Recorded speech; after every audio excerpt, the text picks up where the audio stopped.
नमस्कार शेतकरी बंधूंनो, agriculture development trust संचलित कृषी विज्ञान केंद्र बारामती कृषिक ॲप आयोजित आजच्या परिसंवादामध्ये मी तेजस्विनी उपाध्याय सर्व शेतकरी बांधवांचं स्वागत करते. तापमानातील चढ उतार, ढगाळ वातावरण किंवा अवकाळी पाऊस यामुळे आंबा पिकात मावा, तुडतुडे किंवा करपा यासारखे कीड व रोगांचा प्रादुर्भाव होतो. यामुळे मोहर गळण्याचे प्रमाण वाढते व परिणामी उत्पादनात घट होते. यासाठी प्रभावी उपाययोजना करणे अत्यावश्यक आहे. यासाठी आजच्या परिसंवादामध्ये आपण बदलत्या वातावरणातील आंबा मोहर व्यवस्थापन याबद्दल सविस्तर माहिती घेणार आहोत. मार्गदर्शन करण्यासाठी आपल्यासोबत आहे Shri Mahesh Jadhav sir, farm manager, agriculture development trust Baramati. तर मी सरांना विनंती करते की आजच्या परिसंवादाला सुरुवात करावी. तसेच शेतकरी बांधवांचे काही प्रश्न असतील तर त्यांनी कमेंटद्वारे सादर करावेत. धन्यवाद मॅडम.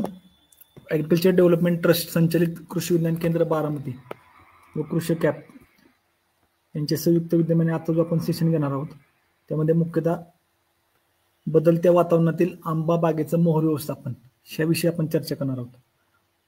असं जर पाहायला गेलं तर बऱ्याच अंश आपण बघतो की शेतकऱ्यांचा कल जो आहे तो आंबा पीक लागवडीकडे वाढलेला आहे. त्यात जरी म्हणायला गेलं तर आता सघन लागवड तंत्रज्ञानामुळे लोकांना बऱ्याच अंशी ह्या वातावरणाच्या कंडिशनला फेस करावं लागतं किंवा त्या ठिकाणी बराच त्यांना मानसिक किंवा ते खर्चिक त्रास सहन करावा लागतो. मुख्यतः सांगायला गेलं तर दिवसेंदिवस वाढलेली लागवड आणि त्या अनुषंगाने त्या शेतकऱ्याकडे असलेलं तांत्रिक ज्ञान अपुरं असल्यामुळे आज बऱ्याच अंशी शेतकऱ्याला ह्या गोष्टीच्या समन्वय साधता येत नाही. परिणामी खर्च करून सुद्धा अपेक्षित उत्पन्न किंवा रिझल्ट त्या ठिकाणी येत नाही.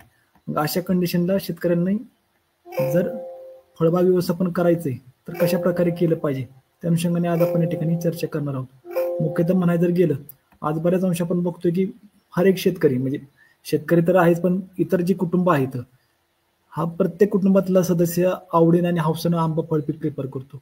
म्हणजे जरी आपण जर म्हणायला गेलं तर मार्च एप्रिल मेला मुख्य फळ म्हणून आंब्याकडे पाहिलं जातं आणि आंबा फळ मार्केटला आलं तर कोणतेही फळ पीक चालत नाही किंवा कोणतेही फळ मार्केटला एवढं उठाव येत नाही किंवा रिझल्ट देत नाही.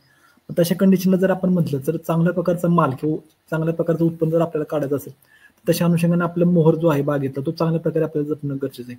कारण आज बऱ्याच अंश आपण बघतो की बदलत्या वातावरणामुळे काही ठिकाणी मोहर सेटिंग न होणं, बाग ताणावं न जाणं, बागेमध्ये सेटिंग म्हणजे फळ सेटिंग कमी होणं आणि परिणामी उत्पादन कमी निघणं अशा बऱ्याच गोष्टी आपल्याला त्या बागेमध्ये किंवा त्या प्लॉटमध्ये दिसतात.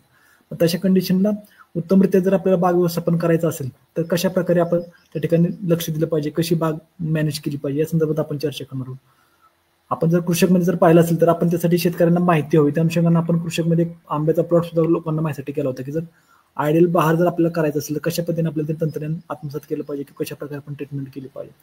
आज लोक बऱ्याच अंशी कल्टार किंवा पॅक्लोबॅक्टर जर आपण म्हणतो ते वापरतात तरी सुद्धा बागेमध्ये अपेक्षित रिझल्ट येत नाही. का तर वातावरणीय परिस्थिती म्हणजे बदलणारं वातावरण असेल, त्यामध्ये ढगाळ वातावरण असेल, थंडीचा कालावधी कमी असेल, मग ह्या गोष्टी किंवा ह्या अडचणी शेतकरी बऱ्याच अंशी सामोरं गेला तरी त्या ठिकाणी अपेक्षित उत्पन्न आपल्याला मिळत नाही किंवा त्या ठिकाणी बागेमध्ये जो काही उत्पन्न निघतं किंवा जे आपले गुणवत्तापूर्ण माल आहे तो आपल्याला निघत नाही. तशा कंडिशनला आपल्याला बागेचं व्यवस्थापन कसं करणार आहोत त्या अनुषंगाने आपण मुख्यतः चर्चा करणार आहोत. आता ह्यात जर म्हणायला गेलं तर आपण जर आंबा बाग जर आपल्याला बहार चालू करायचं तर कोणत्या गोष्टीला आपल्याला फोकस प्राधान्य दिलं पाहिजे हे या ठिकाणी मी तुम्हाला प्रेझेंट करतोय.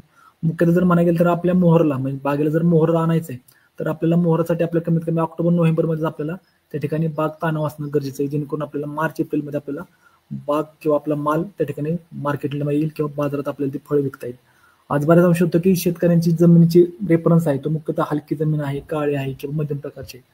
मग काळ्या जमिनीमध्ये आणि मध्यम प्रकारच्या जमिनीमध्ये बागाला शक्यतो लवकर ताण बसत नाही कारण त्या जमिनीची वॉटर होल्डिंग म्हणजे पाणी धरण्याची क्षमता जास्त असते. मग तशा जमिनीमध्ये आपण जर पाहिलं तर ताण लेट बसतो किंवा ताण लवकर बसत नाही. परिणामी बागाला ताण न बसल्यामुळे मोहर आपल्याला एकसारखा निघत नाही किंवा मोहर हा लेट निघतो. मग तशा कंडिशनला जर आपल्याला मोहराला ताकद जर द्यायची असेल किंवा बागेची शाखी वाढ कमी करून त्या ठिकाणी मोहर आपल्याला जर आणायचं असेल तर त्या ठिकाणी आपल्याला CCC म्हणजे क्लोरोमॅक्वेट क्लोराइड हे वाढ नियंत्रक आहे.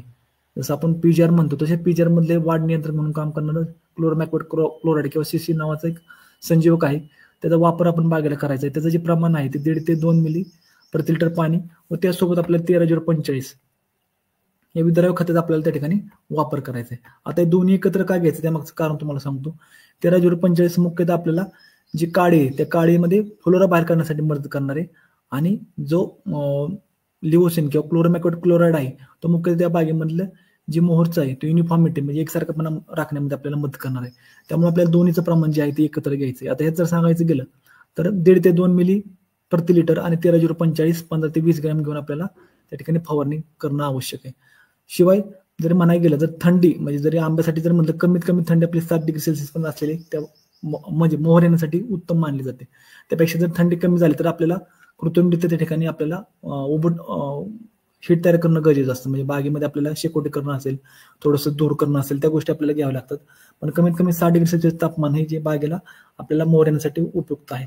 या व्यतिरिक्त जर आपल्याला परागीकरण चांगल्या प्रकारे करण्यासाठी आपल्याला प्रयत्न करणं गरजेचं आहे. म्हणजे ह्यात जर म्हणायला गेलं तर मुख्यतः आपल्याला त्या ठिकाणी आपल्याला मधमाशांचा जास्तीत वावर कसा वाढवता येईल त्यासाठी आपल्याला बागेमध्ये लक्ष ठेवणं गरजेचं आहे. म्हणजे त्यामध्ये आपल्याला मधमाशी पेटी आपण ठेवू शकतो किंवा जास्तीत जास्त मधमाशा कशा अट्रॅक्ट त्या बागेमध्ये होतील त्या अनुषंगाने आपल्याला जे काही जैविक घटकांचा वापर असेल ते आपल्याला त्या ठिकाणी वापर करणं गरजेचं आहे. जेणेकरून मधमाशा चांगल्या प्रकारे बागेत काम करतील आणि सेटिंग आपल्याला चांगलं मिळेल. परिणामी आपल्या फळांचा आकार मोठा आणि वजन आपल्याला चांगलं मिळण्यास मदत होईल.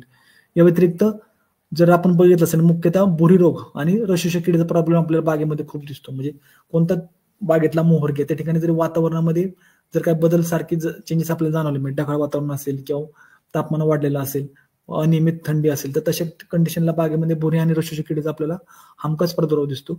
मग त्या अनुषंगाने जे काही शेड्यूल आहे ते आपण लोकांना यामध्ये सांगतोय. त्या शेड्यूलचं डिटेल्स पण आपण ह्या पीपीटीमध्ये तुम्हाला देणार आहोत. या व्यतिरिक्त ज्यावेळी मधमाशी आपण वापरतो त्यावेळी आपल्याला बागेमध्ये मुख्यतः केमिकल जे काही कीटकनाशक आहेत, बुरशीनाशक आहेत त्याचा वापर आपल्याला शक्यतो टाळणं गरजेचं आहे. बागेच्या अवस्थेनुसार किंवा बागेची जी आता फुलोरा अवस्था असेल, मोहरा अवस्था असेल किंवा सेटिंगची अवस्था असेल तशा अवस्थेच्या नुसार गरज असेल तरच आपल्याला त्या ठिकाणी रासायनिक कीटकनाशकाचा वापर आपण करायचा आहे. जर गरज नसेल तर त्या ठिकाणी आपल्याला फक्त रासायनिक बुरशीनाशक वापरून आपल्याला काही प्रमाणात आपल्याला बागेमध्ये मधमाशाचा वावर वाढवता येईल. त्यामुळे आपल्याला सेटिंग चांगलं होईल आणि फळांची वाढ सुद्धा चांगली होईल. आणि महत्वाचं म्हणजे विद्यापीठाच्या शिफारसीवर आपल्याला खत आणि पाणी व्यवस्थापन करायचंय. ही गोष्ट बऱ्याच अंशी शेतकऱ्यांना समजत नाही की बागेमध्ये पाणी किती पाहिजे, खत किती पाहिजे. मुख्यतः बागेमध्ये ताण दिल्यापासून बागेमध्ये जोपर्यंत सेटिंग होत नाही तोवर आपल्याला बागेला पाणी देणं आवश्यक नाही. कारण एकदा सेटिंग झालं आणि पाणी दिलं तर त्या ठिकाणी आपल्याला बागेमध्ये माल पोचण्यास किंवा फळं पोचण्यास त्या ठिकाणी मदत होते. पण जर मोहराच्या अवस्थेमध्ये जर आपण पाणी गेलं तर त्या ठिकाणी बागेला फक्त नवतीच निघते, त्या ठिकाणी सेटिंग होत नाही. तशा कंडिशनला आपण एकतर पाण्याचा वापर हा टाळला पाहिजे. पाणी जेवढं आपल्याला लेट देतील त्यावरती आपण फोकस केलं पाहिजे. इव्हन त्यात मी हे सांगेन की तुमचा बहार संपल्यानंतर जेव्हा तुम्ही बाग ताणावर सोडताय तर त्याच्या अगोदर 0.34 एकरी 6 किलो किंवा ते शक्य नसेल तर फॉस्फरिक ऍसिड एकरी 4 लिटर याप्रमाणे आपल्याला बागेमध्ये सोडून त्या ठिकाणी बाग ताणावर सोडायची. म्हणजे यामागचं कारण एक असतं की ज्यावेळी आपण बाग ताणावर सोडतो तर त्यावेळी बागेतला जो माल आपण हार्वेस्ट केलेला असतो त्यामुळे बागेतल्या झाडाची ताकद कमी झालेली असते. मग तशा कंडिशनला झाडामध्ये ताकद राहावी म्हणजे आपण जे स्टोर्ड एनर्जी म्हणतो, साठलेली ऊर्जा त्या झाडामध्ये भरपूर प्रमाणात असावी. त्या अनुषंगाने आपल्या त्या बागेमध्ये 0.34 किंवा फॉस्फरिक ऍसिड त्या ठिकाणी निश्चित वापरणं गरजेचं आहे. जेणेकरून आपण बहार चालू केल्यानंतर जी काही झाडामध्ये ताकद आहे आपल्याला मुबलक प्रमाणात राहील. आता मुख्यतः आपण म्हणतो की बागेमध्ये फळगळ भरपूर होते किंवा मोहरगळ ही भरपूर प्रमाणात होते. म्हणजे आज सुद्धा बऱ्याच लोकांची शंका आहे. त्यासाठी लोक कीटकनाशक, बुरशीनाशक वापरतात किंवा फवारणीच्या खताचा उपयोग करतात. पण ही फळगळ होते कशामुळे किंवा कितपत फायदेशीर आहे त्या संदर्भात थोडं जाणून घ्या. मुख्यतः जर म्हणायला गेलं की आंबे झाडामध्ये जे काही मोहर येतो त्यामध्ये साधारण 5 ते 30% फुलं द्विलिंगी असतात. म्हणजे त्यामध्ये नर आणि मादी दोन्ही त्या फुलामध्ये असते. उर्वरित 70 ते 95% जे फुलं असतात ते नरलिंगी असतात. म्हणजे ज्यामध्ये त्या फुलाचा आपल्याला कोणत्या प्रकारचा उपयोग होत नाहीत.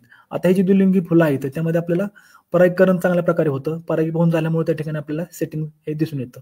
म्हणून जर सांगायचं गेलं जी काही आपली 5 ते 30% फुलं आपल्या बागेमध्ये आपल्याला दिसतील त्यामध्ये आपल्याला सेटिंग हे दिसून येतं. बाकी 95 ते जी काही 70% राहिलेली बाग आहे किंवा जी काही नरलिंगी फुलं आहेत त्यामध्ये सेटिंग होत नाहीत. त्यामुळे अवघं जर म्हणायला गेलं आंब्यामध्ये अवघं 0.4 ते 0.5% जरी फळ आपल्याला त्या ठिकाणी सेटिंग झालं तर आपल्याला त्या ठिकाणी चांगलं उत्पन्न मिळेल असं समजलं जातं. म्हणजे मुख्य जर म्हणायला गेलं तर साधारण आपल्या बागेमध्ये जर 100 मोहरची फुलं असतील किंवा 100 जर फुलं असतील त्यामध्ये अवघी त्यापासून आपल्याला अवघी 4 ते 5 फळ जरी आपल्याला मिळेल तर ते आपल्याला आदर्श अशी बाग ते समजली जाते, उत्तम अशी उत्पन्न देणारी बाग ही समजली जाते. पण यात जर सांगायचं गेलं जर त्या 5 ते 30%च्या मोहरपैकी किंवा फुलापैकी जर जास्त आपल्याला गळ झाली म्हणजे साधारण जरी 20% जरी गळ त्या ठिकाणी झाली तर आपल्याला अंतिम उत्पादन म्हणजे त्या ठिकाणी निघणारा जो उत्पादन आहे किंवा माल आहे तो आपल्याला खूप कमी निघतो किंवा त्या ठिकाणी होणारा खर्च जास्त असतो आणि निघणारं उत्पादन हे कमी असतो. आता जर म्हणायला गेलं तर वातावरणाचा भरपूर प्रभाव हा तुमच्या मोहर सेटिंगवर असतो. म्हणजे जसं तुम्हाला म्हटलं की यावर्षी जर पाहिलं आपण तर थंडी थोडी लेट सुरू झाली. कारण पाऊस आपला जो आहे तो बऱ्याच अंशी उशिरापर्यंत होता, त्या अनुषंगाने थंडीचा कालावधी लेट सुरू झाला. त्यामुळं बागेला जो मोहर यायला पाहिजे तो मोहर लवकर आला नाही. लोकांनी बऱ्याच अंशी केमिकलचा वापर, इन द सेन्स त्या ठिकाणी जर आपण पाहिलं तर 05234 आहे किंवा 1345 ची फवारणी त्या ठिकाणी झाडावरती केली. इव्हन प्लॅनोफिक्सचा पण वापर केला. पण वातावरणामध्ये थंडी नसल्यामुळे फक्त काडी तयार होते, आणि काडी तयार असली तरी थंडी नसल्यामुळे त्या ठिकाणी आपल्याला मोहर जो यायला पाहिजे तो आला नाही. आणि ज्या ठिकाणी मोहर आला तो पूर्ण अनिवन आला. म्हणजे मुख्यतः ज्या काडीमध्ये रस भरपूर आहे त्या ठिकाणी आपल्याला मोहर दिसला, आणि ज्या ठिकाणी रस नाही त्या ठिकाणी आपल्याला मोहर हा थंडी सुरू झाल्यामुळे दिसला. त्यामुळे बागेमध्ये आपल्या अनियमितता आपल्याला दिसून आली. म्हणजे काही ठिकाणी आता जर पाहिलं तर कन्या अवस्था आहे, तर काही ठिकाणी आपल्याला अजून मोहर दिसेल. अशा प्रकारे आता बागेची अवस्था आहे. आता ही जी फुलांची अवस्था आहे, म्हणजे जर तुम्हाला जसं म्हटलं की आपल्या 95% आपल्याला ती नरलिंगी फुलं आहेत, आणि 30% आपली जी फुलं आहेत ती द्विलिंगी फुलं आहेत. ही फुलं जर जपायची असतील तर त्या ठिकाणी आपल्याला परागीभवन होणं गरजेचं आहे. म्हणजे त्या ठिकाणी आपल्याला हवेमध्ये बागेमध्ये आपल्या खेळती हवा असणं गरजेचं आहे. त्या ठिकाणी मधमाशांचा वावर असणं गरजेचं आहे, जेणेकरून आपल्याला त्या ठिकाणी बागेमध्ये सेटिंग चांगलं होतं. तर सेटिंग होतं हे कशावर ओळखायचं, तर मुख्यतः आपल्या मोहर काडीवर 10 ते 12 बाजरीच्या आकाराची फळे आपल्याला बागेत दिसल्या लागली, म्हणजे त्या फांदीवरती आपल्याला दिसायला लागली, तर त्या ठिकाणी आपल्याला मोहर सुरू झाला हे आपण इझिली म्हणू शकतो. कारण बऱ्याच अंशी काय होतं की लोकांना फक्त बागेमध्ये वास सुटला किंवा बागेमध्ये फुलं दिसायला लागली तर आपण म्हणतो की बाग चांगली सेट झाली. पण मुख्यतः त्या ठिकाणी जो बाजरीच्या आकाराची आपल्याला किंवा कणीच्या आकाराची फळं आपल्या झाडावरती दिसत नाहीत, तोवर आपण बागेमध्ये सेटिंग झाले असं मान्य करू नये. इव्हन त्या स्टेजपर्यंत आपण कोणत्याही प्रकारचा रासायनिक कीटकनाशकाचा आपल्या त्या ठिकाणी जो स्प्रे आहे तो आपल्याला त्या ठिकाणी टाळला पाहिजे. आज बऱ्याच अंशी आपण बघतो की लोक त्या ठिकाणी सेटिंगसाठी प्रयत्न करतात, पण मुख्यतः आपल्याला मोहर हो जपणं गरजेचं आहे. कारण तुम्हाला जसं म्हटलं, आता या ठिकाणी तुम्हाला एक छोटा मी फोटो दाखवला की त्या ठिकाणी तुम्ही बघू शकता की चांगल्या प्रकारचा मोहर त्या ठिकाणी फ्रेश आहे, त्यामध्ये कोणत्याही प्रकारचा रोग नाही, कीड नाही, एक समान आकाराची फुलं आहेत, काडीवर एक समान आकाराचा मोहर आपल्याला दिसतोय. पण दुसऱ्या फोटो तुम्ही जर बघितलं तर आत्ताची कंडिशन आपल्याला जाणवते, ज्यामध्ये बुरीवर रसशोषकयुक्त कीड जी आहे त्याचा मोहर आपल्याला दिसतो. त्यामध्ये पूर्ण मोहरची काडी पांढरी पडलेली असते, त्या वर्षी जी कणी आहे ते कण्या गळत असतात किंवा त्यावरती अनइव्हन सेटिंग आपल्याला झालं दिसतं. जरी फळ लागलं तरी एका दुसऱ्या काडीवरती असतं. मग अशा प्रकारची प्रॉब्लेमॅटिक जी काडी आहे ती आपल्या बागेमध्ये आपल्याला आयडेंटिफाय करता आली पाहिजे. आणि 3 नंबरचा फोटो जर तुम्ही बघितला तर काही बागामध्ये, म्हणजे त्यातले जर म्हणायला गेलं तर काळ्या प्रकारची जमीन आहे, ज्या ठिकाणी पाण्याचा निचरा होत नाही, बाग चांगली डेव्हलप झालेली आहे, त्या ठिकाणी इरिगेशन कमी प्रकारचं आहे, सूर्यप्रकाश कमी पोहोचतो, किंवा ठिकाणी प्रॉपर ट्रेनिंग म्हणजे झाडाला व्यवस्थित प्रकारचा आकार दिला नाही किंवा छाटणी दिली नाही, तशा बागेमध्ये आपल्याला पर्णगुच्छयुक्त मोहर, त्याला इंग्लिशमध्ये माल फॉर्मेशन म्हणतात, हे व्हेजिटेटिव्ह माल फ्लोरल स्टेजचं माल फॉर्मेशन, फ्लोरा अवस्थेचं माल फॉर्मेशन किंवा पर्णगुच्छ याला म्हणतात. हे जर आपण पाहिलं तर त्या समजायचं की आपल्या त्या बागेमध्ये माल सेट होणार नाही. तर आपल्या बागेमध्ये जर असे काही 2-3 झाड आपल्याला दिसत असतील तर लगेच याचा मोहर छाटून घ्या. ह्यावरचा जो रोग आहे किंवा कीड आहे ते इझिली दुसऱ्या झाडावरती ट्रान्सफर होते. त्या अनुषंगाने आपल्याला अशी लक्षणे दिसतात किंवा असा मोहर दिसतात, तात्काळ तो काढून घेणे आणि त्याने बोर्डो पेस्टची पेस्टिंग करणं आपल्याला गरजेचं आहे, जेणेकरून हा रोग किंवा ही कीड दुसऱ्या झाडावरती चांगल्या झाडावरती ट्रान्सफर होऊ नये. कारण गेल्या 2-3 वर्षांमध्ये हा रोग नर्सरीमधल्या रोपांना बऱ्याच अंश जाणवला. इव्हन तशी रोपं ज्या ठिकाणी लागली त्या बऱ्याच बागा पूर्णतः काढून टाकावं लागलं. त्यामुळे अशी पर्णगुच्छयुक्त जर बाग असेल तर त्या ठिकाणी प्रामुख्याने आपल्याला लक्ष देणं गरजेचं आणि आवश्यक आहे, जेणेकरून आपल्याला त्या ठिकाणी कोणत्याही प्रकारचं नुकसान हे लवकर दिसून येणार नाही. त्यामुळे मोहर आयडेंटिफिकेशन किंवा मोहर व्यवस्थापन आपण करणं, प्रॉपर करणं गरजेचं आहे. आता वातावरण तर बदलतंय, आपल्याला ह्या बदलत्या वातावरणामध्ये बाग सेटिंग चांगलं करणं गरजेचं आहे. आंबा तर मुख्य पीक आहे, त्यातून शेतकऱ्यांना अपेक्षित रिटर्न्स मिळतो. त्या अनुषंगाने आपल्याला बाग व्यवस्थापन करणं कितपत गरजेचं आहे. त्या अनुषंगानं फळगळ कशी कमी करता येईल त्यावरती आपल्याला फोकस करणं गरजेचं आहे. आता तुम्ही जर फोटोमध्ये पाहिलं तर तुम्हाला 2 ते 3 प्रकारचे फोटो या ठिकाणी दाखवलेले आहेत. म्हणजे आपण म्हणतो की आंब्यामध्ये सुरुवातीलाच फक्त गळगळ होते, फळगळ होते, पण तुम्ही जर पाहिलं तर साधारण 4 स्टेजच्या साईजमध्ये आपल्याला आंब्याची फळगळी दिसून येते. म्हणजे सुरुवातीलाच फळगळ होते असं नाही, तर पूर्ण सेटिंग म्हणजे माल काढलेला येईपर्यंत आपल्याला फळगळ दिसून येते. पण त्यामध्ये काय काय बायोटिक अबायोटिक स्ट्रेस, म्हणजे काही अजैविक ताण असेल किंवा काही जैविक ताण आहेत, म्हणजे काही मानवनिर्मित आहे किंवा काही निसर्ग निर्मित ताण येतं. पण तशा प्रकारचे ताण जर त्या बागेमध्ये दिसले तर निश्चित आपल्याला अशा प्रकारची फळग आपल्याला दिसून येते. मग ते लोक म्हणतात की वाऱ्यामुळे गळ होते, वादळी पावसामुळे होते. तर मग तुम्ही जर जाणून घेतलं तर फळगळ होण्यामागची एकूण 6 ते 7 कारणं त्या ठिकाणी आपल्याला दिसून येतात. ती जर आपण व्यवस्थित त्याची जर माहिती घेतली व त्याची कारणे केली तर आपल्याला ते निश्चित समजून येईल. आता पहिला जो घटक त्यामध्ये ऑक्सिजन इफेक्ट, म्हणजे जर म्हणायला गेलं तर झाडामध्ये जे काही ऑक्सिजन्स आहे त्याची लेवल जर कमी जास्त झाली, ज्याला आपण संप्रेरक म्हणतो, ही संप्रेरकाची लेवल जर कमी जास्त झाली तर त्या ठिकाणी साहजिकच आपल्याला पहिल्यांदा फळगळी दिसून येते. म्हणजे मुख्य जर सांगायला गेलं तर त्यामध्ये आई आहे किंवा एन आहे, 2,4-D आहे, ही जी काही ऑक्सिजन्स आहेत हे ऑक्सिजनची मात्रा जर कमी जास्त झाली तर त्या ठिकाणी आपल्याला मुख्यतः फळगळी दिसून येते. आता कोणतेही झाड मधलं त्या ठिकाणी वाढ ही कंटिन्यू चालू असते. म्हणजे झाड लागवड केल्यापासून अप टू मरेपर्यंत त्याची झाडाची शाखी वाढ चालू असते व त्या ठिकाणी सेल डिव्हिजन म्हणजे पेशी विभाजन आपल्याला दिसून येतं. मग ज्यावेळी पेशी विभाजन होतं त्यावेळी सुरुवातीला झाडामध्ये जर आपण पाहिलं मोहर लागला तरी आपल्याला मोहरचं सेटिंग होताना किंवा मोहर लागल्यापासून त्याचं सेटिंग होताना बराच कालावधी लागतो. म्हणजे ह्यात जर सांगायचं गेलं तुम्हाला तर जेव्हा झाडामध्ये पेशी विभाजन होतं तेव्हा झाडापासून आपल्याला फांद्या, फुले, फळे दिसतात. पण मोहरच्या बाबतीत जर म्हणायला गेलं तर सुरुवातीला मोहर तयार झाला त्या ठिकाणी ऑक्सिजनची लेवल जरी मात्रा पुरेशा प्रमाणात असली तरी ते ठिकाणी लवकर कणी किंवा त्या ठिकाणी बाजरीच्या आकाराचे दाणे तयार होत नाहीत. कारण जोपर्यंत त्यामध्ये न्यूट्रिशनचा बॅलन्स होत नाही किंवा त्या ठिकाणी न्यूट्रिशन स्टोअर होत नाही तोवर ते पुढं कणी किंवा त्या ठिकाणी आपल्याला जे बाजरीच्या आकाराची जी काही आंब्याची फळे ती तयार होताना आपल्याला दिसून येत नाही. त्या अनुषंगानं ऑक्सिजन लेवल जर कमी झाले तर साहजिक तुम्ही जर पाहिलं तर त्या ठिकाणी फळ जे असतं फळ आणि देठामधला जो काही भाग जो अटॅचमेंटचा भाग असतो त्या ठिकाणी आपल्याला चिर पडलेली दिसते. मग त्याला जर म्हटलं तर ऍब्सेशन लेअर त्याला इंग्लिशमध्ये म्हटलं जातं. म्हणजे या ठिकाणी एक नैसर्गिक प्रकारचा पान त्या ठिकाणी आपल्याला त्या झाडामध्ये दिसून येतो. म्हणजे एक तर तो खताची मात्रा कमी जास्त असेल, जैविक ताण असतील किंवा पाण्याचं व्यवस्थित नियोजन नसेल तशी अशी बरीच कारणं त्यामागे असतात. ज्या ठिकाणी आपण जर पाहिलं तर तो ऍब्सेशन लेअर त्या ठिकाणी तयार होतो कारण ऑक्सिजन बॅलन्स त्या ठिकाणी झालेलं असतं आणि तशा कंडिशनला ही चीर पडली तर त्या ठिकाणी आपल्याला साहजिकच त्या ठिकाणी फळगळ हिचा दिसून येते. मुख्यतः जर म्हणायला गेलं तर फळात जर ऑक्सिजनची लेवल जर कमी असेल तर आपल्याला फळगळ जास्त दिसते. कारण फांदीमध्ये जरी ऑक्सिजन लेवल कमी जास्त झाली तर त्या ठिकाणी वाढ थांबून राहते. पण फळाच्या बाबतीत जर ऑक्सिजन लेवल कमी जास्त झाली तर तशा कंडिशनला आपल्याला त्या ठिकाणी फळगळ ही लगेच दिसून येते. त्यासाठी आपल्याला IAA किंवा ही जी काही संप्रेरक आहेत किंवा ऑक्सिजन्स आहेत त्याचा आपल्या फवारणीच्या मार्फत आपल्याला वापर करणं गरजेचं आहे. आज बऱ्याच अंश आपण जे काही कन्सल्टंट आहेत ते जे शिफारस करतात कारण हे शास्त्रीयदृष्ट्या प्रवण झालेलं की या ठिकाणी आपल्याला ऑक्सिजनचा बॅलन्स आपल्याला बागेमध्ये करणं गरजेचं आहे. त्या अनुषंगाने आपण पुढं चांगल्या प्रकारचं उत्पादन घेऊ शकतो. इव्हन जर म्हणायला गेलं तर फळावरती डायरेक्टली सूर्यप्रकाश जो पडला, डायरेक्ट सनरेज पडले किंवा तापमानात अचानक वाढ झाली किंवा एकदम 7 डिग्री सेल्सिअसपेक्षा तापमान कमी झालं, फळावरती भुरी रोगाचा प्रॉब्लेम असेल, तुडतुडा जर आपल्याला दिसून आला तर तशा कंडिशनमुळे पण ऑक्सिजन लेवल कमी जास्त होते. म्हणजे तुम्हाला म्हटलं की बायोटिक्सिस ते झाडामध्ये दिसले की त्या ठिकाणी ऍब्सेशन लेअर तयार होते आणि ती फळ ड्रॉप किंवा ती फळाची गळ आपल्याला दिसून येते.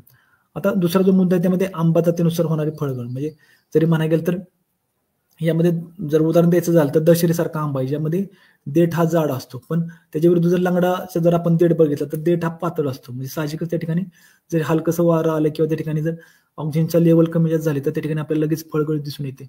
मग हे सुद्धा वाणावर सुद्धा आपल्याला तो फरक दिसून येतो. आज आपण केशर बाबतीत जर म्हणायला गेलं तर केसरचा वाण आपण म्हणतो की केशरच्या आंब्याचं वाणचं देठ थोडा मध्यम प्रकारचा आहे त्यामुळे त्या ठिकाणी होणारी फळगळही कमी असते.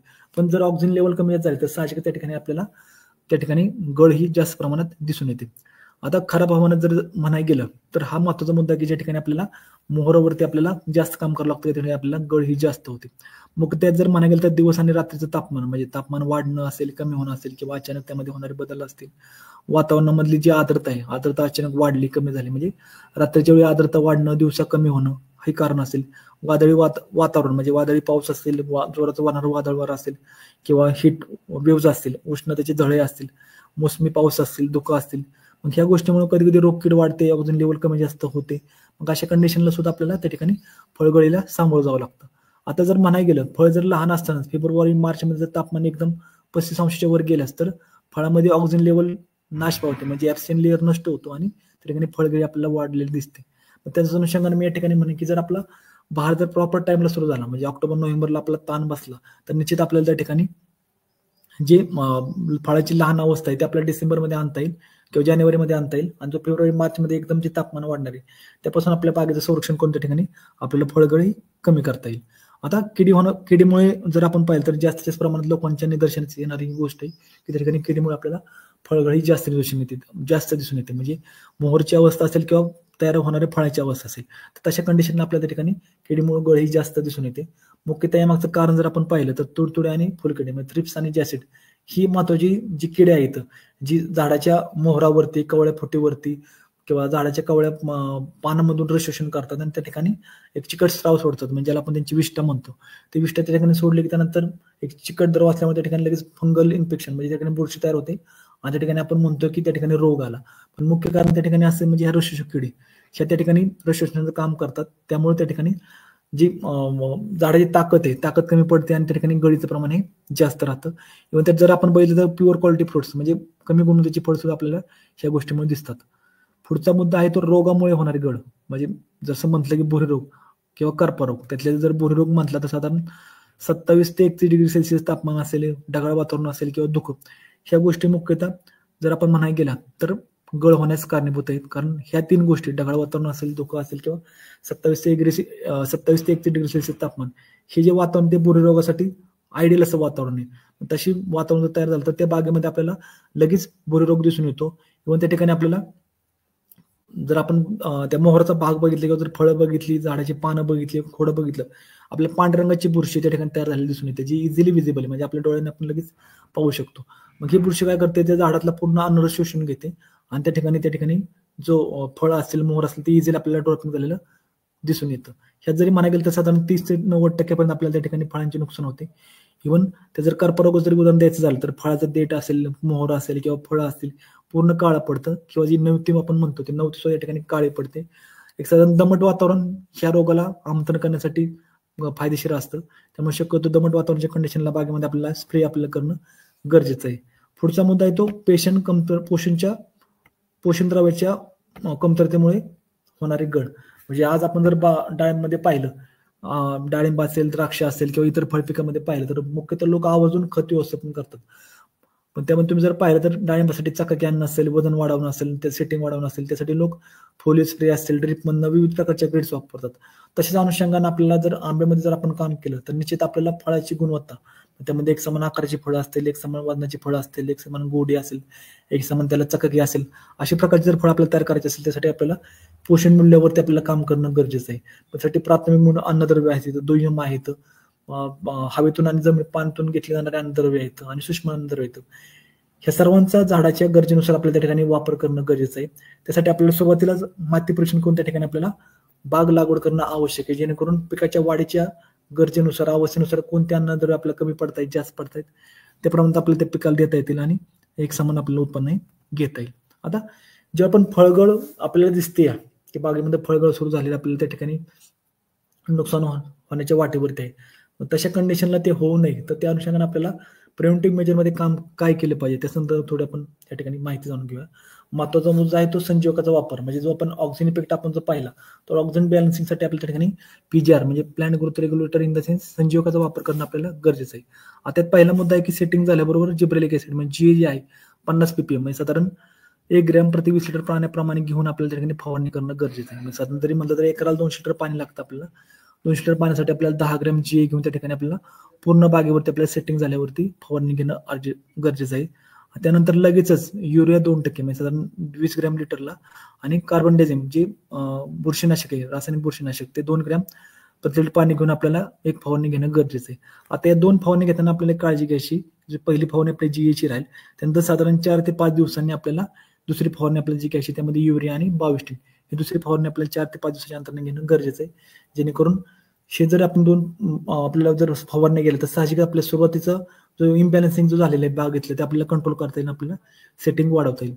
इव्हन त्यात जरी पुढे सांगायला गेलं तर जेव्हा आपली बाग सेटिंगला आलेली आहे म्हणजे त्यामध्ये फळं साधारण बाजारची किंवा वाटाण्याची आकाराची दिसत आहेत, पण गळ आपल्याला त्या ठिकाणी दिसते किंवा वातावरणामध्ये अचानक तापमान कमी जास्त होते, तर तशा कंडिशनला naphthalic acetic acid NaA in the sense प्लॅनोपिक जे आहे ते 20 ppm म्हणजे 20 ppm NA आणि युरिया 2% म्हणजे 2 किलोग्राम अशा प्रकारे आपल्याला 100 लिटर पाणी प्लस त्यामध्ये कार्बन डायझिम म्हणजे तिन्ही घटक एकत्र घेऊन आपल्याला 12 ते 15 दिवसाच्या अंतरानं आपल्याला 2 ते 3 फवारण्या घ्यायच्यात.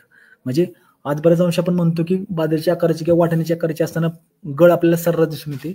मग त्या कंडिशनला तुम्ही जरी हे 2 स्प्रे जरी घेतले, 3 स्प्रे जर उत्तमरित्या घेतले तर निश्चित आपल्याला आपली फळगळ चांगल्या प्रकारे थांबवता येईल. आज लोकांनाही काही घटक ह्यामध्ये माहितीच नाही की बाबा प्लॅनोफिक्स म्हणजे NAचा वापर करणं असेल, GAचा वापर करणं असेल, हे जर आपण वापरलं तर निश्चित आपल्या त्या बागेची गळ आपल्याला निश्चित प्रमाणे काही प्रमाणात कमी करता येईल. तर तो पहिला स्प्रे आहे तो GAचा आहे, तो साधारण 50 ppmचा आहे. त्यानंतर युरियाचा 2% आणि कार्बन डायझिमचा 2 ग्रॅम प्रमाणे स्प्रे. त्यानंतर तिसरा स्प्रे आहे त्यामध्ये NA, युरिया आणि कार्बन डायझिम हे 3 एकत्र घेऊन आपल्याला 12 ते 15 दिवसाच्या अंतराने आपल्याला 2 ते 3 फवारण्या घेणं गरजेचं आहे. त्यानंतर आपल्याला त्या बागेतली गळ ही कमी करता येईल. आता ह्यामध्ये तुम्ही जर पाहिलं, ही घटक जर आपल्याकडे नसेल तर मुख्यतः शेतकऱ्यांना विनंती की त्यांनी आता आपल्याकडे आणून ठेवा. अशा स्टेजला जर आपली बाग असेल, म्हणजे बाजरीच्या आकाराची आंब्याची फळं असतील, वाटण्याच्या आकाराची असतील किंवा आता सेटिंग व्हायला लागले, तर तशा कंडिशनला आता तुम्ही हे स्प्रे चालू करा, जेणेकरून आपल्याला भविष्यामध्ये जे होणारे गळे ते आताच आपल्याला काही प्रमाणात ही कमी करता येईल. आता दुसरा महत्वाचा मुद्दा आहे तो पाटपाणी. म्हणजे ज्यावेळी तुम्ही जर पाहिलं, आज बऱ्याच अंशी आपण लोकांना सांगतो की तुम्ही ड्रिपचा वापर करा. ड्रिपसाठी शासनामार्फत सुद्धा 80% अनुदान उपलब्ध होत आहे.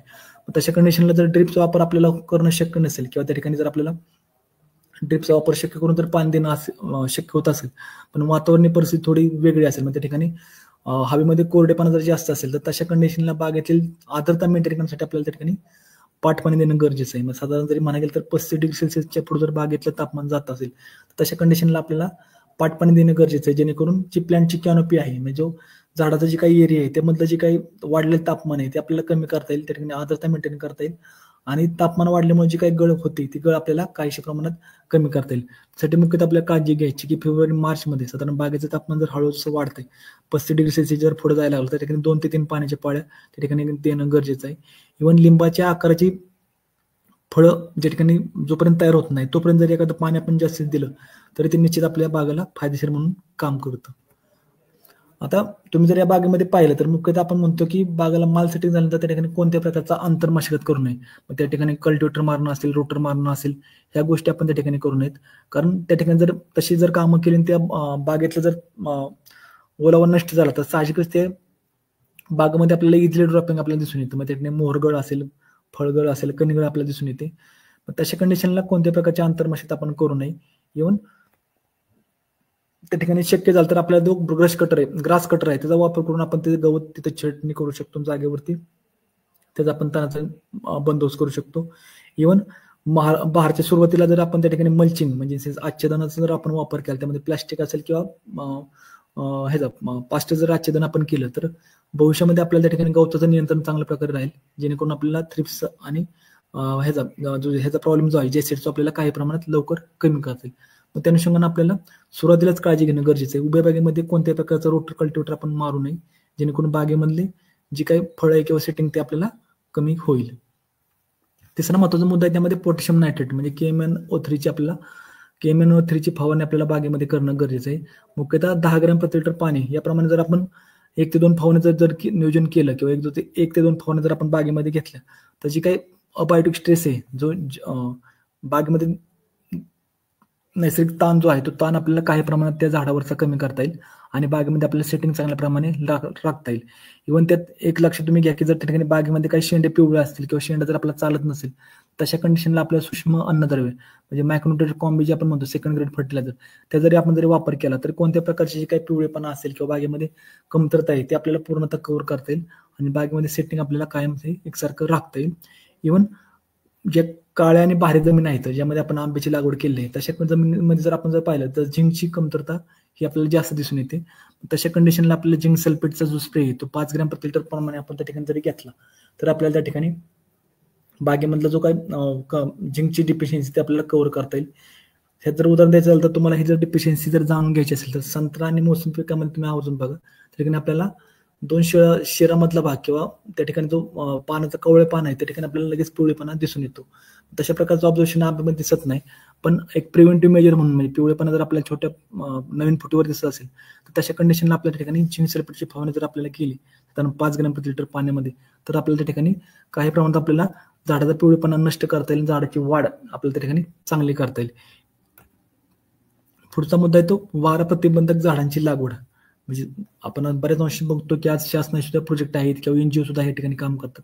त्यामध्ये मुख्यतः कोणतीही बाग असेल तर त्या चारी बाजूने विंड ब्रेक म्हणजे त्या ठिकाणी चारी बाजूनं उंच वाढणारी झाडे जी हवेला प्रतिरोध म्हणून काम करतील अशा प्रकारची विंड ब्रेक झाडं लावण्याचं त्या ठिकाणी शिफारस करण्यात आले. त्यामध्ये काशीद असेल, बांबू असेल, सुबाबळ असेल, ही जर झाडं आपण त्या ठिकाणी लावली तर साहजिकच आपला बागेला जो वेगाचा वादळ वारा असेल, उष्णतेची लाट असेल किंवा त्या ठिकाणी येणारा रोखीचा थावा असेल किंवा त्या ठिकाणी बुरशीजन्य जे काही स्पोर्स आहेत त्याला इझिली थोपवण्याचं काम या वारा प्रतिबंधक झाडांमार्फत आपल्याला करता येतं. मग त्यासाठी आपण शेडनेटचा वापर करू शकतो, गवताची किंवा बांबूची तट्टे आपण बाजूला तयार करू शकतो.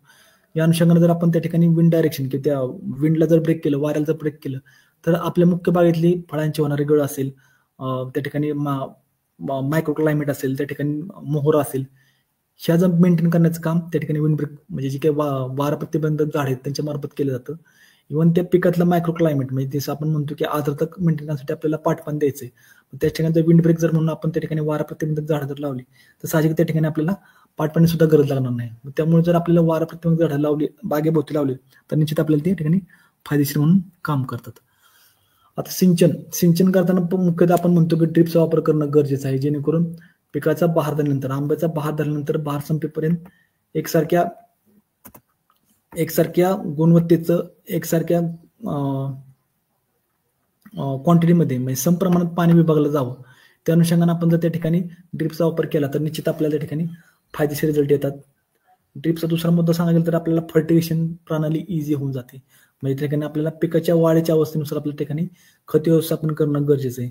त्या ठिकाणी नवीन फुटवायची अवस्था असेल, मोहराची अवस्था असेल, मोहरपासून सेटिंग होण्याची अवस्था असेल, फळे तयार होण्याची अवस्था असेल, फळे पोचण्याची अवस्था असेल किंवा फळामध्ये मॅच्युरिटी पक्वता येण्याची अवस्था असेल, त्या गरजेनुसार पाण्याची उपलब्धता आणि खत व्यवस्थापन आपल्याला ह्या ड्रिप मार्फत इझी होऊन जातं. त्यामुळं आम्ही शेतकरी बांधवांना विनंती करू, त्यांनी जर आंबा बाग जरी प्लॅनिंग करायचं असेल त्या ठिकाणी ऑटोमेशन बेस सिस्टीम त्या ठिकाणी त्यांनी जरूर वापरावी, जेणेकरून आपल्याला त्या ठिकाणी खत पाणी जी व्यवस्थापन ते आपल्याला इझिली करता येईल.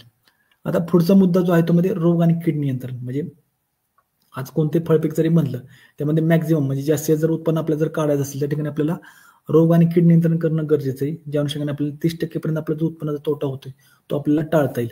मग त्या अनुषंगाने मागच्या वर्षी जे आपल्याला अडचणी आलेले जे काही रोग असतील, कीड असतील, त्यामध्ये बोरी असेल, करपा असेल किंवा तुडतुडा असेल, त्याचं आपल्याला सुरुवातीपासून जर आपण त्यावर नियंत्रण ठेवलं तर साहजिकच आपल्याला त्या ठिकाणी चांगल्या प्रकारचं उत्पादन म्हणजे अंश व कीडविरी जसं आपण म्हणतो तशा प्रकारचं आपल्याला उत्पादन घेता येईल आणि एक चांगल्या प्रकारचं रेट आपल्याला मार्केटमधून हार्वेस्ट करता येईल.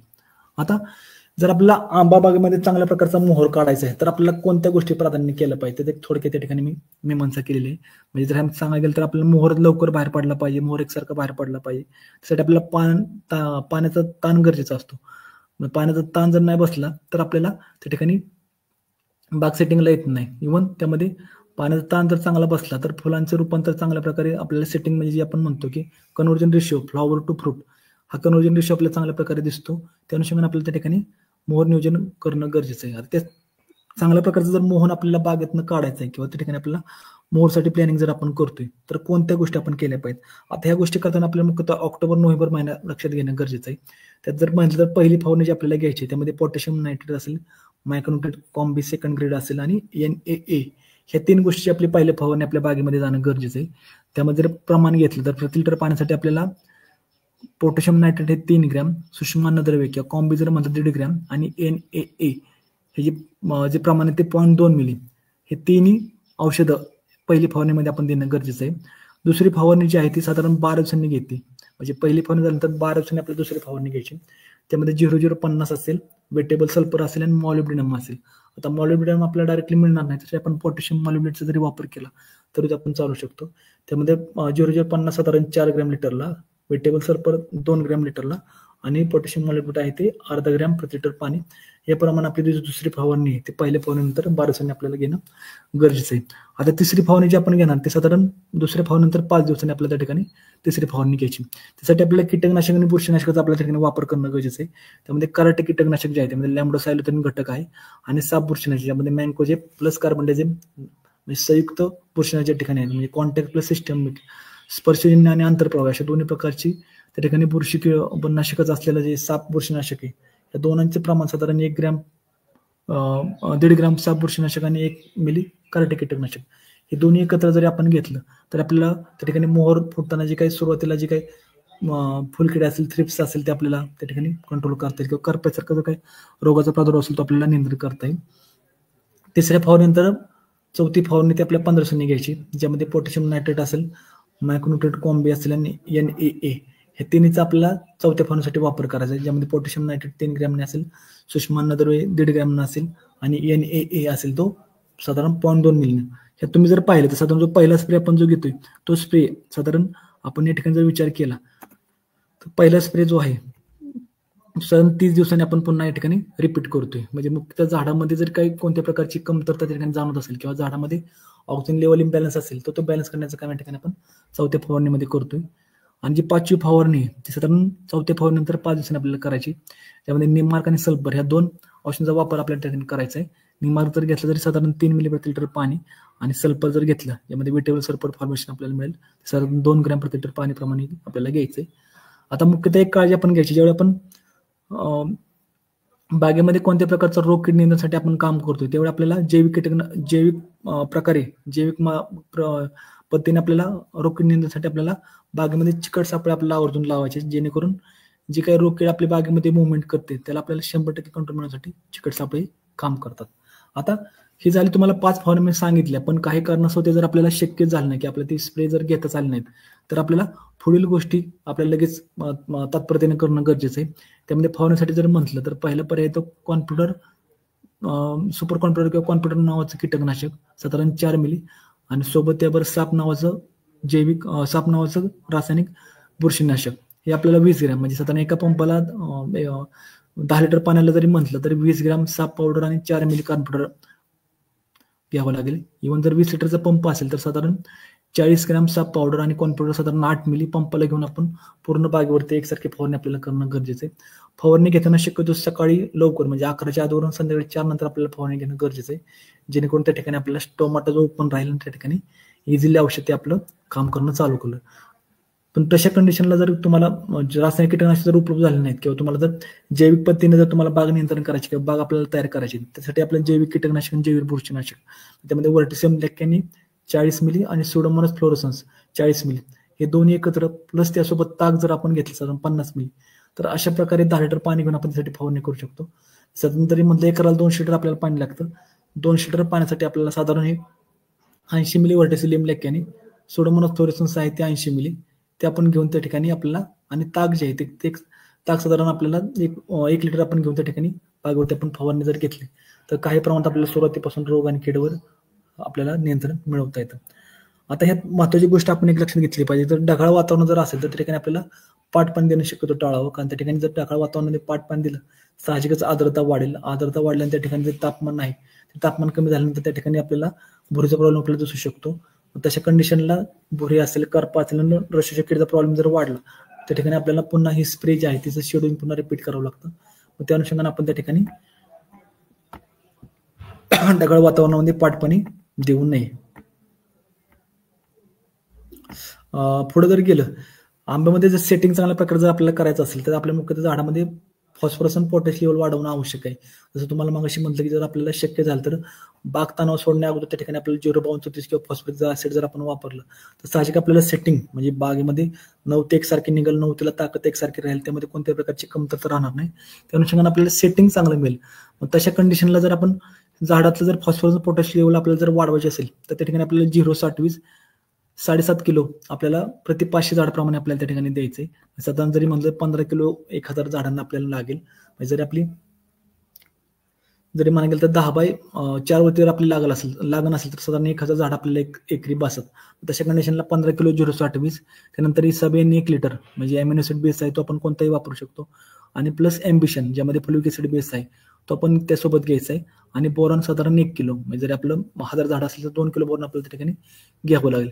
म्हणजे 4 कॉम्बिनेशन इसाबेन असेल, एम्बिशन असेल, बोरॉन 1 किलो असेल, बोरॉन 2 किलो असेल आणि 0.28 साधारण 15 किलो प्रति 1000 झाडाला जर आपल्याला वापरायचं असेल तर आपल्याला ड्रीप पण सोडलं तर आपल्याला साहजिकच आपल्याला 1 टाइम त्या ठिकाणी फॉस्फरस आणि पोटॅशियम लेवल झाडामधली वाढवता येईल.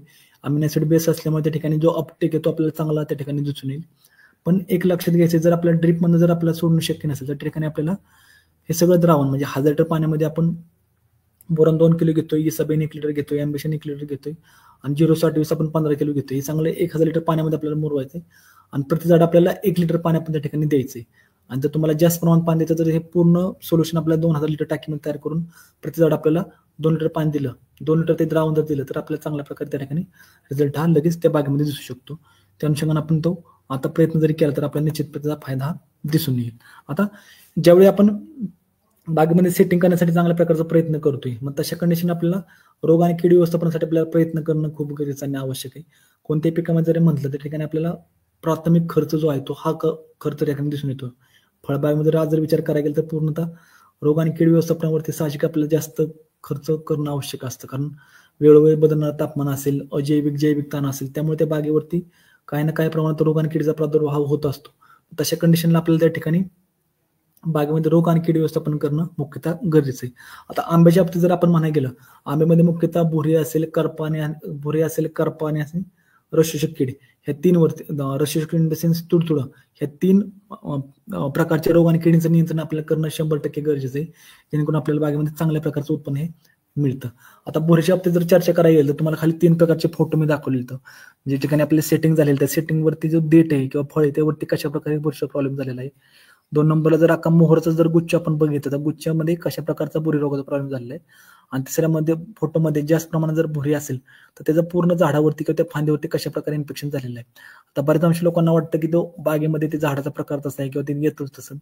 तर यात बारकावून जर आपण बघितलं तर भुरी जी आहे असं एक पांढऱ्या प्रकारची पावडर आपल्याला त्या पानावरती दिसून येते. पांढऱ्या प्रकारची पावडर आपल्या फळावरती त्या मोहरावरती दिसून येते. ते जर आपण बारकावून जर बघितलं त्या ठिकाणी आपल्याला स्पोर्स अशी बेजंट आपल्याला दिसतात. याचा अर्थ असतो त्या ठिकाणी आपल्याला भुरी रोगाचा प्रॉब्लेम हा झालेला असतो.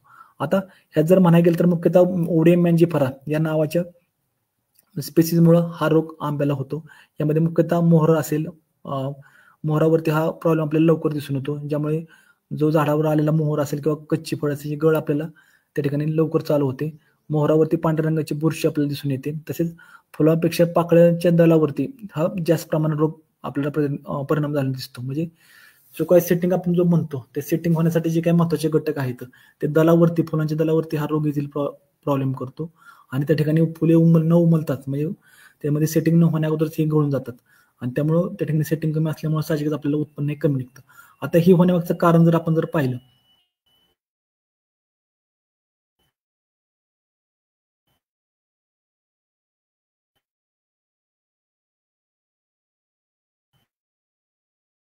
तर वादा मिळतो. आता हे जर कंट्रोल करायचं असेल तर महत्वाचं आपल्याला काळजी घ्यायची की बागेमध्ये आपल्याला मॉनिटरिंग आपलं सारखं असलं पाहिजे. त्या ठिकाणी बागेमध्ये आपल्या वरचीवर भेट असणं गरजेचं आहे, जेणेकरून आपल्याला बागेमध्ये असं काय प्रॉब्लेम दिसला पानावरती फुलावरती तर तशा प्रकारचे प्लांट पार्ट्स तशा प्रकारची झाडाची भाग आपण तोडून नष्ट केले पाहिजेत किंवा बागेपासून लांब टाकलं पाहिजे.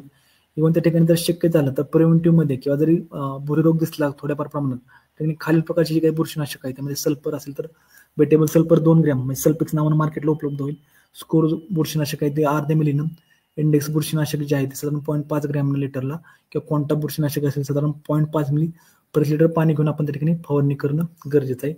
इव्हन ह्यात जर तुम्ही जर पाहिलं तर केसर बागेमध्ये जर आपण पाहिलं तर महत्वाच्या भुरी रोगामुळे जास्तीत जास्त नुकसान होतं आणि तुडतुडे जो कीड आहे त्यानं बागेमध्ये नुकसानी कमी राहतं.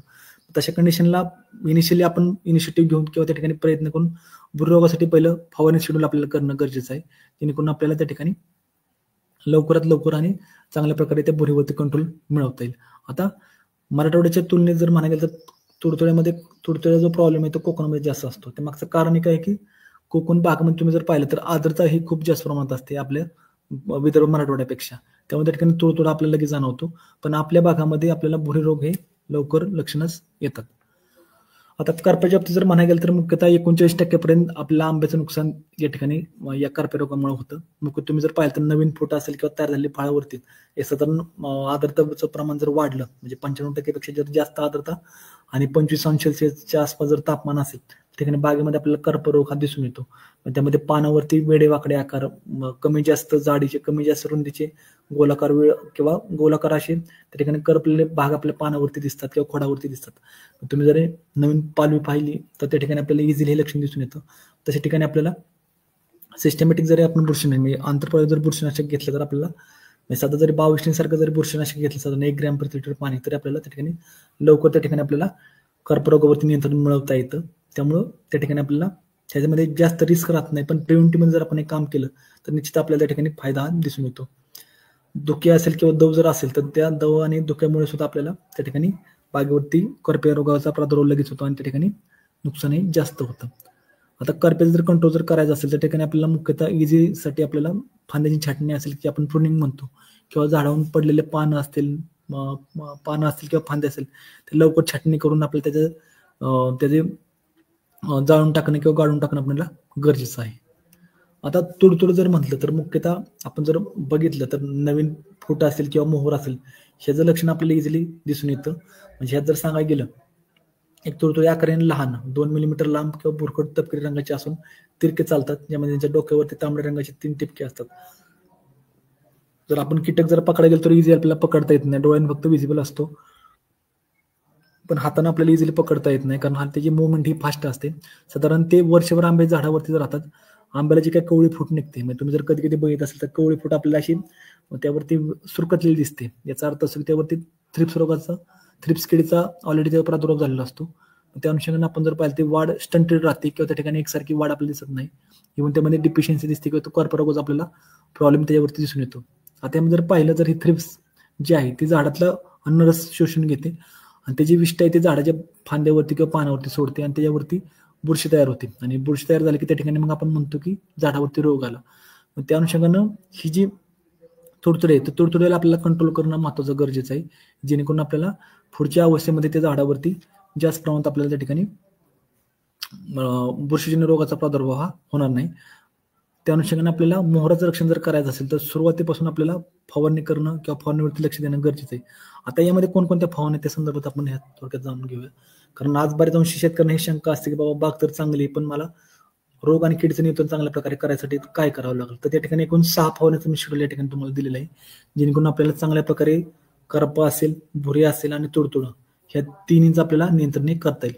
आता पहिली फवारणी जी आहे ती आपल्याला साधारण मोहर दिसण्याच्या 15 दिवस अगोदर, म्हणजे आता वाटतं की 15 दिवसानंतर बागेला मोहर येईल, तशा कंडिशन आपल्याला फवारणी घ्यायची, ज्यामध्ये लॅम्बडा सायलोथ्रिन म्हणजे कराटे नावाचं कीटकनाशक 200 मिली प्रति 200 लिटर पाणी, किंवा त्या ठिकाणी जर ॲझाडायरेक्टिन म्हणजे निमार्क जर आपण घेतलं साधारण 100 मिली.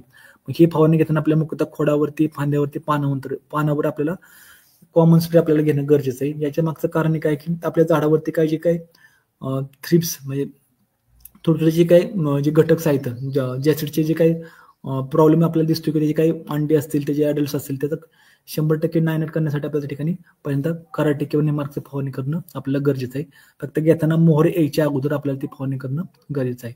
आता दुसरी फवारणी जी आपल्याला ती आहे ती डोळे फुटताच, म्हणजे त्या ठिकाणी मोहर जर सुरू झाला किंवा मोहराच्या डोळे जर फुगलेले दिसतील, मोहर त्यातून निघणारे, अशा कंडिशनला जर आपल्याला त्याने दुसरी फवारणी घ्यायची. त्यामध्ये वेटेबल सल्फर जे आहे ते साधारण 200 लिटर पाण्याला 400 ग्रॅम, ते नसेल तर कार्बनडायझिम म्हणजे बायोस्टिन नावाचं बुरशीनाशक 200 लिटर पाण्याला 200 ग्रॅम, अधिक त्यामध्ये थायोमिक्टोझम म्हणजे ॲक्टर नावाचं कीटकनाशक साधारण 200 लिटर पाण्याला 60 ग्रॅम, याप्रमाणे आपल्याला 2 ही घटक म्हणजे त्यामध्ये एक रासायनिक कीटकनाशक आणि रासायनिक बुरशीनाशक असं एकत्र करून आपल्या त्या ठिकाणी भुऱ्या रोगासाठी आणि तुडतुड्यासाठी आपल्याला फवारणी करणं गरजेचं आहे. ह्यात फक्त काळजी घ्यायची की दुसरी फवारणी जी आपल्याला डोळे फुटतात क्षणीच आपल्याला लगेच घेणं गरजेचं आहे. मोहर येण्याची वाट त्या ठिकाणी बघायची नाही, डोळे फुटलेले असतील किंवा फुगलेले असतील त्या ठिकाणी आपल्याला स्प्रे घ्यायचा आहे. तिसरी फवारणी जी घेताना आपण त्या ठिकाणी आपल्याला काळजी घ्यायची की त्या बागेवरती आपल्याला मोहर आलेला असेल, तशा कंडिशनला मोहर जर आलेला असेल तर आपल्याला त्या कोणत्या प्रकारचं रासायनिक कीटकनाशक घ्यायचं नाही, फक्त त्या ठिकाणी रासायनिक बुरशीनाशक आपल्याला त्या ठिकाणी वापरायचे, जेणेकरून आपल्याला मधमाशावर कोणताही विपरीत परिणाम होणार नाही आणि बागेमध्ये सेटिंग चांगलं होईल. आता त्या ठिकाणी कोणतं कीटकनाशक, कोणतं बुरशीनाशक आपण घ्यायचंय, तर त्या ठिकाणी हा जो तिसरा स्प्रे त्यामध्ये आपल्याला वेटेबल सल्फर घ्यायचं साधारण 200 लिटर पाण्याला 400 ग्रॅम. ते जर उपलब्ध नसेल तर त्या ठिकाणी आपल्याला कार्बनडायझिम नावाचं बुरशीनाशक आहे, रासायनिक बुरशीनाशक, ते 200 ग्रॅम 200 लिटर पाण्याला, किंवा ते जर नसेल तर हेक्झाकोनाझोल इन द सेन्स कॉन्टॉप साधारण 200 लिटर पाण्याला 100 मिली. ह्या तिन्हीपैकी एक आपण बुरशीनाशक घेऊन झाडावरती फवारणी घेऊ शकतो.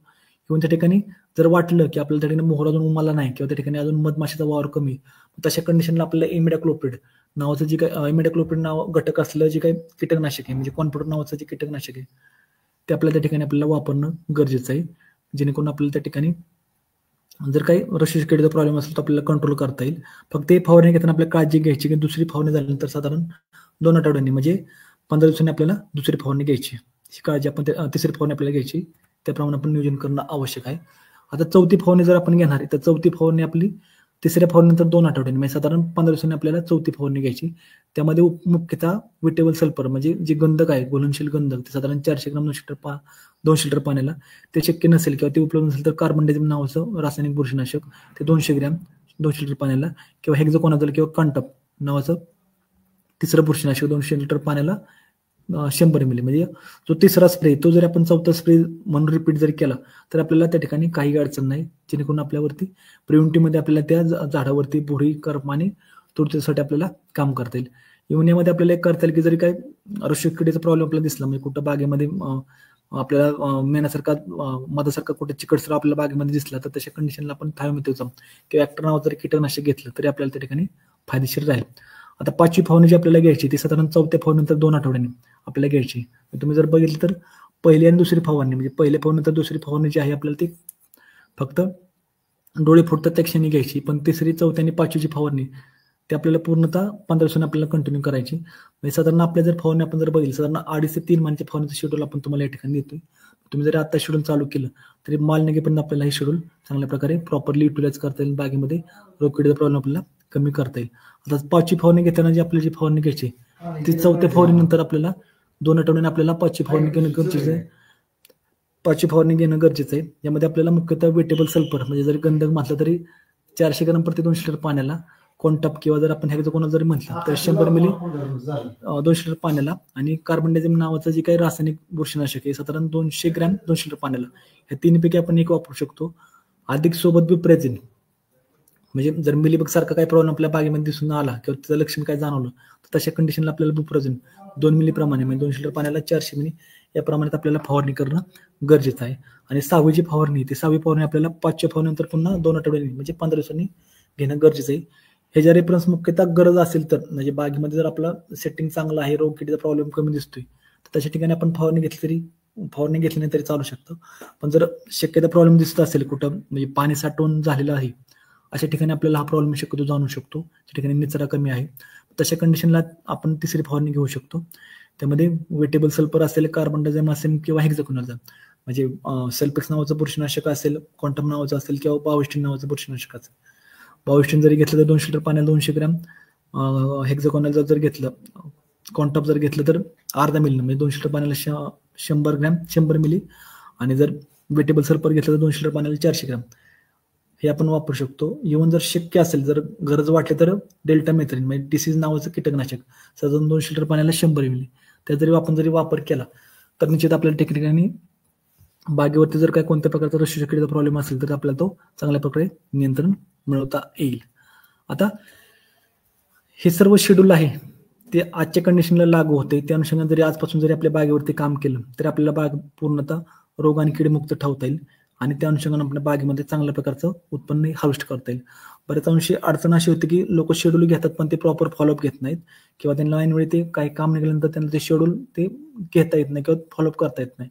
तर त्यांना विनंती की जर तुम्हाला शेड्यूल फॉलो नाही करता आलं तर ह्यातले जे प्रिव्हेंटिव्ह जे काही मोजक्या ज्या फवारणी आहेत ते तुम्ही करणं गरजेचं आहे जेणेकरून बागेमध्ये सुरुवातीपासूनच रोगकिडीचा प्रॉब्लेम आपल्याला कमी राहील.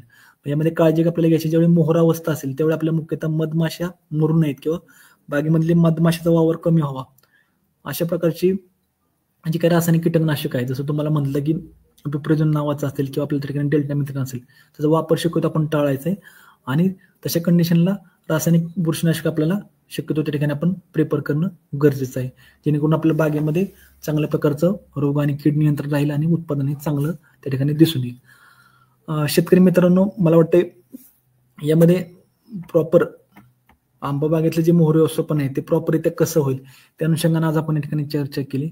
जे काही शेतकऱ्यांच्या मनातल्या जे काही शंका होत्या त्या शंकाचं मला वाटतं यापैकी इथं बऱ्यापैकी शंका निरसन झाला असेल.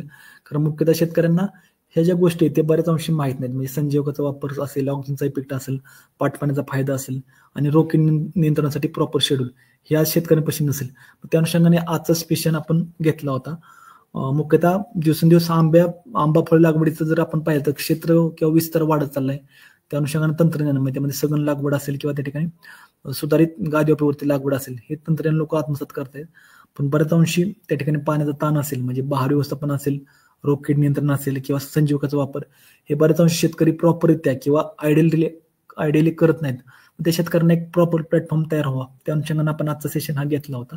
ह्यात जरी शंका असेल तरी आपल्याला तुम्हाला KVK बारामतीमध्ये येथे येऊन आमची टेक्निकल टीम आहे त्यांच्याशी तुम्ही कन्सल्टिंग करून इव्हन कृषी कॅप मार्फत त्या टीमशी कनेक्ट होऊन तुम्ही तुमचे जे काही शंका आहेत त्या शंकाचं निरसन करू शकता.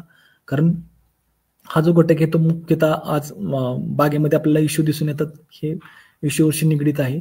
त्या अनुषंगाने आपल्याला वेळेसच जर आपण त्याचे शंका निरसन केलं तर आपल्याला निश्चित त्या ठिकाणी बागेमध्ये चांगल्या प्रकारचं उत्पन्न मिळवता येईल. आता यामध्ये काही शंका जर कोणाची असेल त्या संदर्भात आपण चर्चा करूया. आता मुद्द्याला आला आहे की फळगळ होऊ नये म्हणून काय करावे. आता तुम्हाला महत्त्वाच्या 3 गोष्टी मी सांगितल्या की सुरुवातीला आपल्याला मोहर गळू नये त्यासाठी आपल्याला प्रयत्न करणं गरजेचं आहे. म्हणजे मोहर गळू नये त्यासाठी तुम्हाला सांगितलं NA असेल, मायक्रोन्यूट्रन कॉम्बी असेल आणि पहिला म्हणजे पोटॅशियम नायट्रेट ही फवारणी करणं गरजेचं आहे. त्या व्यतिरिक्त जर आपल्या बागेमध्ये फळ आपल्याला गळताना दिसत आहेत तर तुम्हाला सांगितलं की ऑक्झिन इफेक्ट त्या ठिकाणी आपल्याला बागेमधले बागेत झाडामधले आपल्याला NA लेवल काय आहे, आईची लेवल काय ते आपल्याला चेक करावं लागेल. मग त्यासाठी आपल्याला आईचा वापर म्हणजे फवारणीसाठी आई असेल 1 ग्रॅम 100 लिटर पाण्याला. सेकंड थिंग NA असेल तरी 0.2 मिलीनं आपल्याला त्या ठिकाणी 0.2 मिली प्रति लिटर पाण्यासाठी आपल्याला घेऊन त्या ठिकाणी फवारणी करणं गरजेचं आहे. इव्हन तिसरी गोष्ट त्या ठिकाणी बागेमध्ये ताण द्यायच्या अगोदर आपण जसं म्हटलं की 0.34 किंवा फॉस्फरिक ऍसिड त्या ठिकाणी सोडून आपण त्या ठिकाणी स्टोरेज काढीतलं वाढवणं गरजेचं आहे. त्या ठिकाणी आपल्याला स्टोरेज वाढवलं तर ऑटोमॅटिक आपल्याला गळ कमी होईल. पण जसं आपण बघितलं की साधारण 0.3 ते 0.4% म्हणजे साधारण 100 फुलामागे किंवा 100 मोहर मागे आपल्याला फक्त 3 ते 4 फळं सेट होत असतात. त्यापेक्षा जर कमी सेट झाले तर आपला नुकसानीचा भाग राहतो. त्या अनुषंगाने आपला जो 30% आपला मुहूर्त जपायचा असेल तर त्या अनुषंगाने आपल्याला फळगळ कंट्रोल करण्यासाठी आपल्याला जे काही आता रेमेडी तुम्हाला दिल्या, रोगकीड नियंत्रण असेल, पाटपाणी असेल, वाऱ्याचा विंडब्रेक्स म्हणजे वारा प्रतिबंधक झाडं असेल आणि संयोगाचा वापर ते आपल्याला प्रॉपरली करणं गरजेचं आहे. संयोगामध्ये तुम्हाला मी सुरुवातीला सांगितलं की मुख्यतः आपल्याला GA वापरतोय.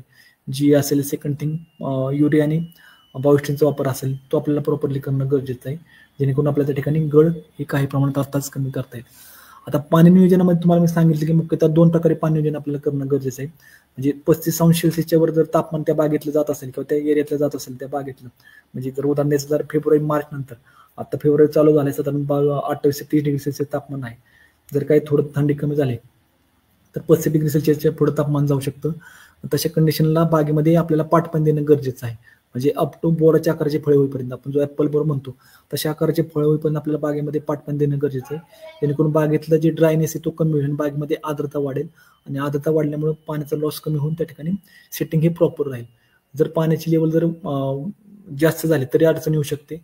त्या अनुषंगाने जी बागेची वापसा कंडिशन आहे ते वापसा कंडिशन पाहून त्या ठिकाणी आपल्याला पाटपाणी देणं गरजेचं आहे. साधारण जरी म्हटलं तरी फेब्रुवारी मार्च एक साधारण 3 ते 4 पाटाच्या पाण्याच्या पाळ्या जर आपण दिल्या तरी बागेमध्ये आपल्याला पाण्याचं नियोजन हे व्यवस्थितरित्या आपल्याला त्या ठिकाणी होईल आणि गळ कमी राहील. इव्हन जरी ड्रीप असेल तरी उत्तमच आहे. ड्रीप मार्फत जर पाणी म्हटलं तर तुम्हाला सांगितलं की मी त्या ठिकाणी फळे बाजरीच्या आकाराची किंवा वाटाण्याच्या आकाराची जर फळं झाली असेल तरच आपल्याला पाणी चालू करायचंय. तर त्याच्या अगोदर जर पाणी आपण चालू केलं म्हणजे नुसता मोहर आल्याने जर पाणी चालू केलं त्या ठिकाणी आपल्याला मोहरचं जे फ्लोरो पार्ट्स आहे तो आपला व्हेजिटेटिव्ह ग्रोथमध्ये कन्वर्ट होतो. त्या ठिकाणी मोहर जो आहे तो सेटिंग चांगल्या प्रकारे होत नाही. मोहर जसं आपण द्राक्षामध्ये जसं घड जिरतो म्हणतो तशा प्रकारचे आपल्याला त्या ठिकाणी बागेमध्ये लक्षण दिसून येतात. मग त्या अनुषंगाने जोपर्यंत बाजरी किंवा वाटाण्याच्या आकाराचे फळं होत नाही तोवर आपल्याला बागेमध्ये पाणी द्यायचं नाही. बाजरीच्या आणि वाटाण्याच्या आकाराची फळं झाली तर त्या ठिकाणी आपण पाणी जर चालू केलं तर निश्चित आपल्याला त्या ठिकाणी बागेमध्ये सेटिंग चांगलं मेंटेन राहील. जशी सेटिंगची अवस्था पुढे येईल साधारण फेब्रुवारी मार्चमध्ये जरी म्हटलं म्हणजे आता जो महिन्याचे साधारण प्रति झाड जरी आपलं म्हटलं 5 लिटर पाणी जाणं गरजेचं आहे. पुढच्या महिन्यामध्ये जरी म्हटलं एक 15 ते 20 लिटर पाणी देणं गरजेचं आहे. मार्च नंतर एप्रिलमध्ये जरी गेलं तर 25 ते 30 लिटर पाणी. अशा प्रकारे आपण पाण्याचं व्यवस्थापन जर बागेमध्ये केलं तर आपल्या ठिकाणी गळ हे कमी राहील. अजून जर कोणाची शंका असेल तुमचं निश्चित त्या ठिकाणी KVK बारामती मार्फत शंका निरसन केलं जाईल. शेतकरी मित्रांनो, कृषी कॅप मार्फत आपण तर त्या शेतकऱ्यांशी जास्तीत कसं जोडून राहता येईल त्यासाठी प्रयत्न करतोय. त्यामुळे माझी सर्व शेतकरी बांधवांना विनंती की त्यांनी शेती संदर्भात अधिक माहितीसाठी कृषी कॅप जरूर डाउनलोड करावं. या संदर्भातलं जर ट्रेनिंग कोणाला हवं असेल म्हणजे आंबा बागेचं व्यवस्थापन असेल किंवा फळबाग व्यवस्थापन असेल आणि शेती निगडीचे काही उद्योगधंदे आहेत त्या ट्रेनिंगसाठी आपण KVK बारामती मार्फत व्यासपीठ शेतकऱ्यांना उपलब्ध देतोय. त्यामध्ये ग्रँटेड नॉन ग्रँटेड ट्रेनिंग आपण शेतकऱ्यांना देत असतो. यामध्ये कोणाला इंटरेस्ट असेल तर ते जरूर त्या ठिकाणी KVK बारामती कनेक्ट होऊन त्या ठिकाणी ट्रेनिंग घेऊन त्या ठिकाणी आपल्या शेतीमध्ये चांगल्या प्रकारे बदल किंवा उत्पादन घेऊ शकतात. मला वाटतं आजचा सेशन जो आपला होता आंबा बागेतील मोहर व्यवस्थापन किंवा फळगळ नियंत्रण या संदर्भात आपण या ठिकाणी चर्चा केली. यामध्ये काय कोणाची शंका असेल तर त्यांनी जरूर KVK बारामतीशी संपर्क करावा. आजचा सेशन होता तो या ठिकाणी संपला असं मी जाहीर करतो. धन्यवाद.